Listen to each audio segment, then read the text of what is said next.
just than God? Shall a man be more pure than his maker? In Job 9:2 it says, I know it is so of a truth, but how should man be just with God? And so it's just saying he's way just above us. Like I told y'all before, God's knowledge is way above our knowledge. And Job 12:4 it says, I am as one mocked of his neighbor, who calleth upon God, and he answereth him. The just, upright man is laughed to scorn. And so here we see us, again, going back to that persecution and that tribulation. We go through it as Christians.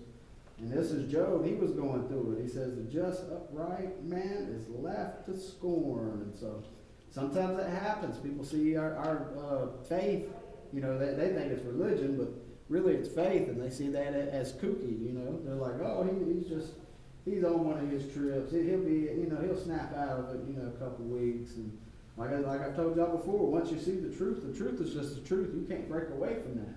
And once God reveals that to you, it's just there. Let's see here. Job 27:17, it says, he may prepare it, but the just shall put it on, and the innocent shall divide the silver.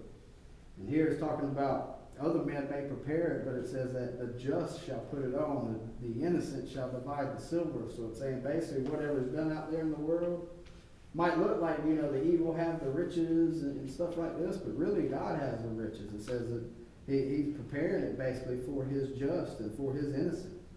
Because it says the innocent shall divide the silver, the just shall put it on, even though someone else prepares it. And so that's just part of our inheritance. It's not like we own the world, but God owns everything. And if God owns everything, if he wants to give it to us, he'll give it to us. And Job 27, that's what I just read. Let's see, Job 33:12. Behold, in this thou art not just. I will answer thee that God is greater than man.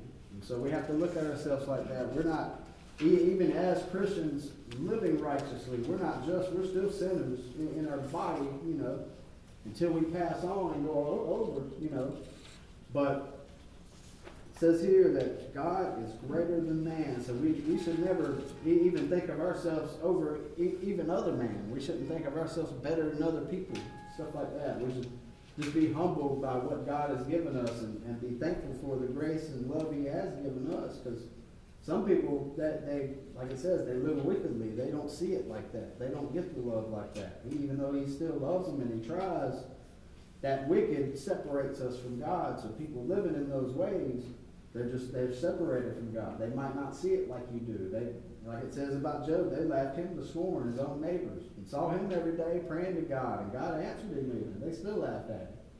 And so that's just how it is sometimes. They don't understand it fully. They've never lived it. And like we talked about before, you get that experience, and through, after the trials and tribulations, and then that experience builds up the hope.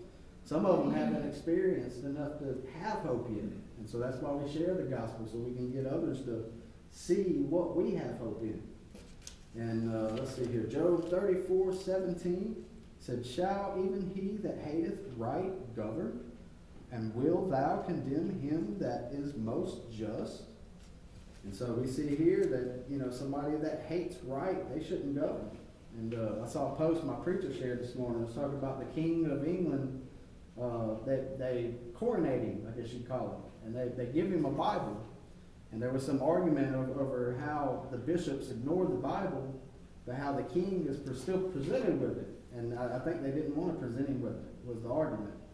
But if the bishops are ignoring it, that's not a good sign. Hopefully, and the king they got now, I can't remember his name, but it was Queen Elizabeth, and she's gone now. Now it's King, I think it's Charles or something like that. I can't remember. He's not my king. Christ is my king. That's all, the important part of it. But even still, like if the bishops are ignoring the gospel and they don't want to give it to the king, that's a big problem. That nation, as bad a trouble they're already in, it's going to get worse if they don't turn to God. And so, right here it says, he who hateth right, shall he govern. You guys. Hey, how you doing? Good morning. But it says, he who hateth right shall he govern, and wilt thou condemn him that is most just?